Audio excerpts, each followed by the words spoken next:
I work as a forklift operator for a logistics company.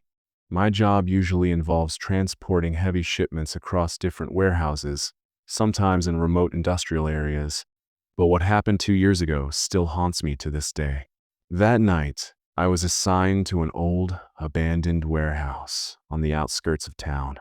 It was located in a deserted industrial district, surrounded by nothing but empty roads and silence. My shift was from 12 a.m. to 7 a.m.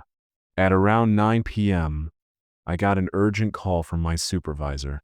"We need you to pick up a delayed shipment from Warehouse 13. It's the last one on the road. No one's been there in years, but the shipment is waiting. Get it done fast." Warehouse 13. I had heard rumors about it from other workers. They refused to go there, saying the place was cursed after an accident years ago.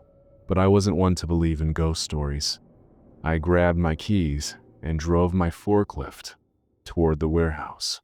The fog was thick, the streetlights flickered, and my radio cut in and out with static.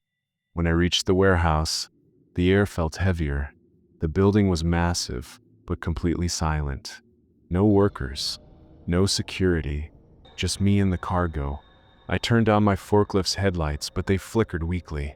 Ignoring it, I began loading the shipment. It was a single large wooden crate, but something felt off. As I lifted it onto the transport, I heard a sound. Tap, tap, tap. It came from inside the crate. I froze. My breath caught in my throat.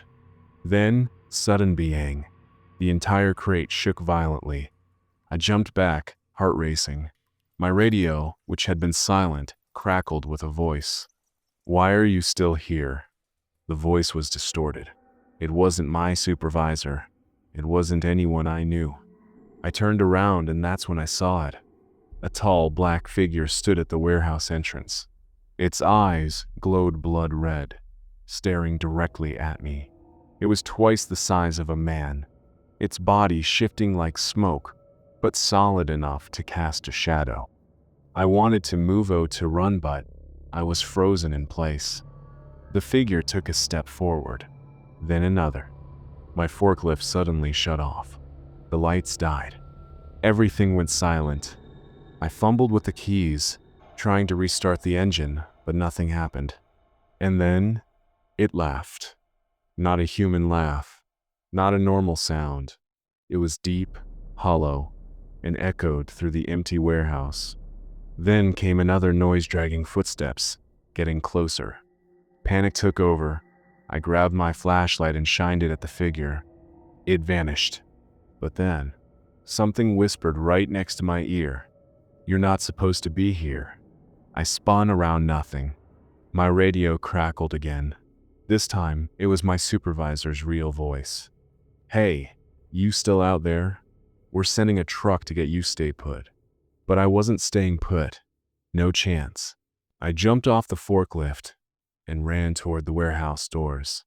As I reached the exit, I heard a deafening screech behind me, a sound so sharp it made my ears ring. I turned for one last look. The crate I had been loading was now open, but it was empty.